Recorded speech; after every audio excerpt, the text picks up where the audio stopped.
Well, good morning and welcome to our final adult forum class on our lessons in stained glass. We're really glad to have Greg Strasburger speaking to us this morning about some windows that are very special to us. And so I invite you all to come in and have a seat in a place where you can see. I don't know if we're going to be up and moving around or not. No, they get up and move around afterwards. Okay.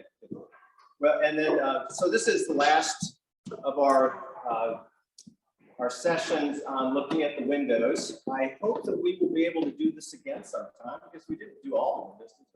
So we've got some others. It'll be another fun series in the future. Next week, we're going to start a new set of lessons on preparing for our own death. And Mother Janice had suggested that before she left, and I thought it was a great idea. So we put together, again, a group of parishioners and people in the community who will be coming in and speaking to us about some of their specialty areas. So we have a funeral director coming in, Tom Norman, who's a lawyer and specializes in helping people with wills and other documents for when there's a death. He'll be speaking as well.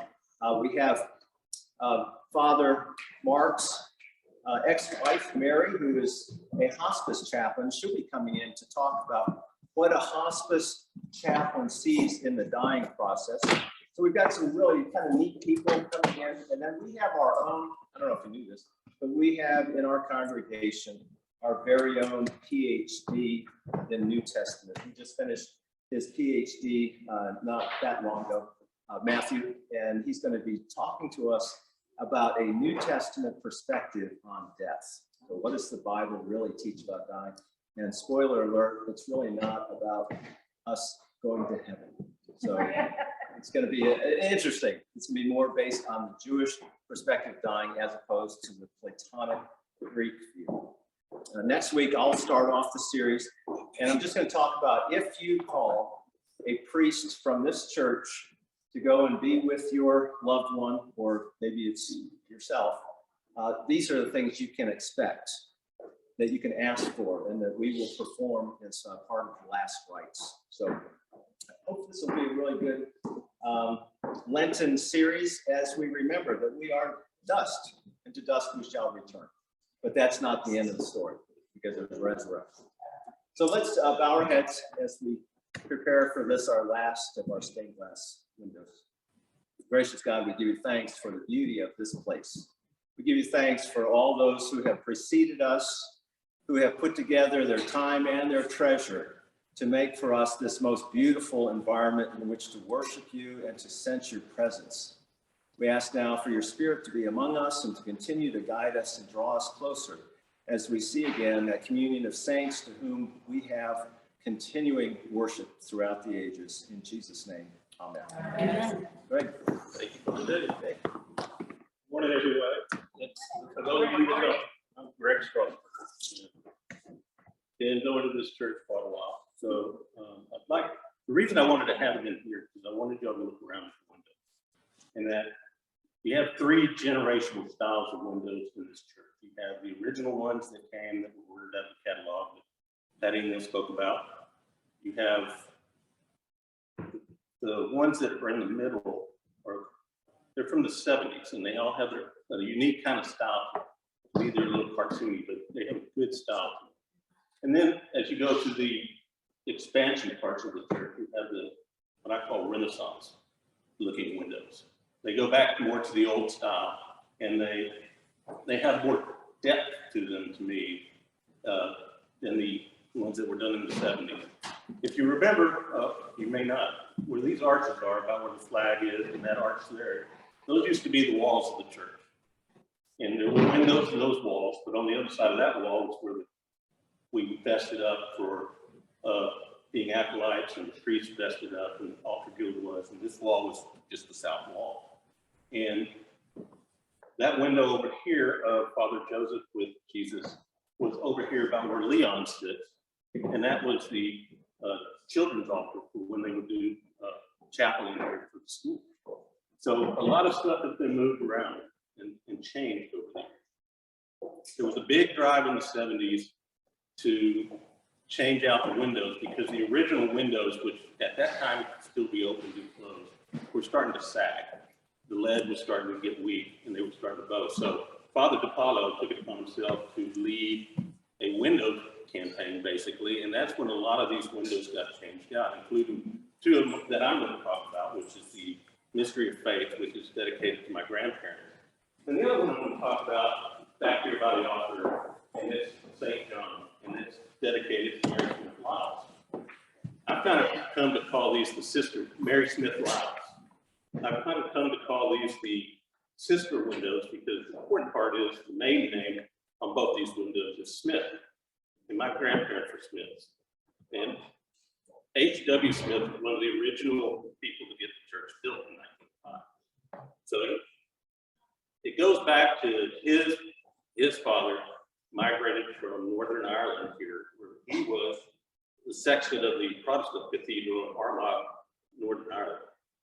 They came here and settled, they came through Galveston, and my great-grandfather ended up being a conductor on the Santa Fe, mainly on the line between Temple and Galveston.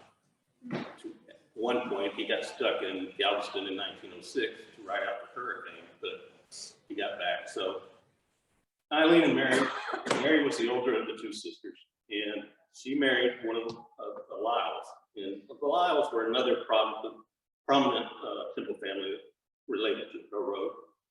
And her husband, Lee, became a vice president for the railroad. They moved to Chicago, where she spent most of her time. My grandmother, Eileen, she was a lifelong member of the church.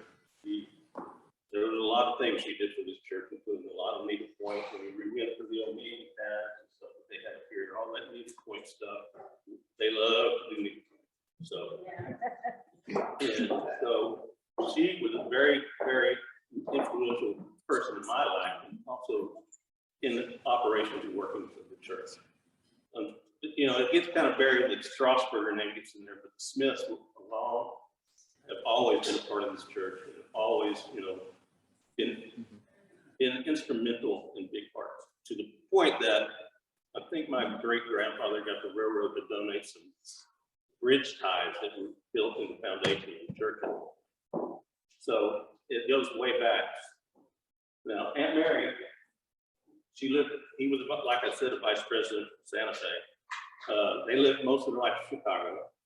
She moved back to Temple after he died. And fond memories of Aunt Mary are that when your birthday came around, you had a choice of a gift or a cake. And you always got the cake. And she would make these big angel food cakes and it had all these prizes in them. So you might chip a tooth, but you always got a good gift out. So she was a sweet, kind lady. And she also did the first person I remember in Temple that did luminaries at Christmas time. She actually put out the paper bag with the sand in it and tea candles. And she would do that every year. So we'd go over there for Christmas Eve and have a good time. So she moved back here after her husband died. Her husband, they had a good life in Chicago. My dad likes to quip that as a vice president of the railroad, he got his own car and he had a nice house. And I said, well, it's not unusual for vice presidents of big companies to get cars. He goes, no, he had his own rail car. So he had a private rail car, and that's how, you know, 30s and 40s and stuff, that's how they traveled around. They got around quicker that way. So once she moved back here, her and my grandmother, they were quite a duo. Grandmother played the organ for the church. My aunt played the organ for the church. And the pipe organ used to be over here in this one. So if y'all remember, where I'm standing didn't exist. The choir loft and everything else right there. And the altar was up against the wall. So during the service, the priest had their backs to you. So it was a whole different kind of style. But my grandmother and my grandfather, which this window is dedicated. Now, I don't know why they picked which window.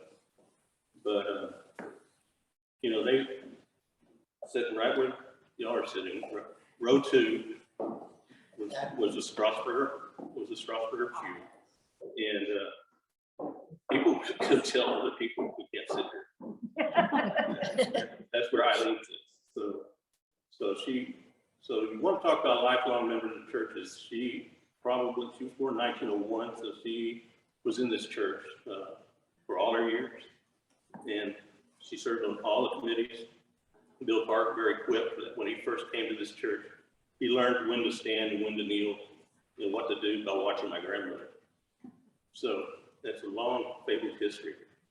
And that's why I kind of drone on a little bit about some of this stuff. So with the expansion of the church, you got the new stained glass windows that are more of this style over here, this Renaissance style, as well as the ones in the parish hall. And those have more depth to them and a lot more color. So that's, I was gonna do a little quiz here, because you gotta remember, at one point, all the windows in the church were this diamond pattern, surrounded by purple and greens. And you can see some of it still over the doors in certain places. Those windows later, Bishop Benitez did some of them to put in his house. But after the changes, we had a big auction fundraiser and auctioned off the remaining windows. And I have one in the house that I got to figure out where we're going to hang. But the quiz I was going to ask is, you know, we all know about the open tomb and the baptismal windows and the ones over here over the altar, but can anybody tell me which is proposed to be the oldest actual window in the church? Not oldest window that was installed in this church, but the oldest window of the church. No? Any guesses? No, I don't know. It's actually the one that was over the children's altar, the one over here of Joseph and his son Jesus. That was over 100 years old when it was put here in the 70s. It was bought in Germany and imported over by the donors. And so it was supposedly, well, it would have made that window in the 1860s or 1870s. So it's the oldest window, but it hasn't been in the church the longest. So that's your quiz for today. Any questions that anybody has for me? Well, I promised to keep it short and sweet, and I think I did that. So, but get up and walk around and look at these things, because some of them you can see different pieces of the history of the church by looking at the different windows. And it's a very, when you sit here and you look around, it brings back memories of when they were put in and what they were doing and when it was done and what time. So you can thank Father DiPaolo for a lot of the windows in here, because he was instrumental in getting them all changed. So, yes. The choice of subject matter for these, is there any story or Not that I know. rationale behind? Not that I know of. I think my parents picked out the one over here, the Mystery of Faith, and dedicated it to my grandparents. Now, the Lyles family, with the help of my parents, put this one in over here. Because she had one son, he unfortunately died in a car wreck, but his name was Lee as well. And Aunt Mary had 3 grandkids. And so that's the Lyles family we're talking about. Because the Lyles, like I said, were another prominent family in Temple in the railroad business. And their house actually was a block over from where my grandparents' house was on Main. And then, of course, my Aunt Mary lived over by the City Federation House, back up to Jones Park. No, come this way one. That is the oldest window. So were these installed at the same time? Close to the Because same time. you were saying that's the older catalog version and this is, No, these are the same thing. The old catalog versions are the ones there, oh, the one in the back. so are these catalog or are they? They were, custom but it was a commission? different company at the time. Yeah. Because I was wondering that the styles are so different between the Saints and then Right. this one. I was wondering if that was an older catalog or. Yeah. Now, the history of who bought what, I don't really know about that. That has some information about it, but I have to look some of that up. There are some other windows. I believe this is the end of our series, but right now. But there are so many other interesting windows in here. People and subject also, and I think of one right behind you. I think it's the St. Matthew window and the double lids. Correct. I barely remember them. starting worship here. But do you have any, I'm sure you knew them. Well, I knew Ann Dummerly, and mainly because she babysat us every now and then. But I didn't know her parents that well. So, that was back when, I was preteen and stuff like that. So I was still over here getting swatted during church for being noisy. Doing acolyte hygiene up here in front. But It was, what's her name, Sue and Wami. They were big friends with Ann Dummerly. Very, Yeah. very close. And Yeah. I've been thinking we need to talk to them. They can probably fill in Yeah, a whole lot of details. But I remember the Dummerleys, there was, every Sunday afternoon after church, they invited people over for sharing. And so you could sit around and drink sherry with the Dummerleys. So, Probably smoke. and they smoked a lot too, yeah. Oh, Cigarettes and sherry. We were talking with Jill Burleson May the other day about the Angel Memorial windows in memory of one there, well, her sister. Yeah. Jane. Jane. And she just commented about the golden weeds and said her father called Jan his little golden angel. And so that is very significant to me. Windows are significant in that they tie the history of the church together. It brings back names of people that come now wouldn't have known. And, memorials like this and things like the windows and over in the parish hall, that just kind of ties it all together and means something more to certain people than this to others. But this lecture is a good idea. People start asking questions of who was this, who was that, why is this here? And that's good to know. I think we went over to Methodist Church one time. They did the deal about their windows. And Patty wrote the book on that. yeah, Windows. Literally. we know because we don't have anything.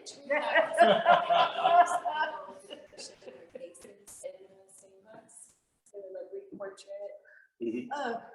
That's Like just in one. Italy, that In was- some traditions, they do that. I don't think they did that here, though. Well, they did that in two windows. As one of the kids. They brought pictures of, and they put them in on the Johnson window over here. Oh, and yeah, in the And- Johnson window, yeah. yeah. But any questions for me? And these, one of the comment in sometimes the enduring, well, they lasted a time in some settings. But I think of that church in San Antonio, St. Joseph, the one that was jokingly called St. Joskis, because it looked around it on three sides. But today, I imagine probably 99% of the people who worship there would be Hispanic in the background.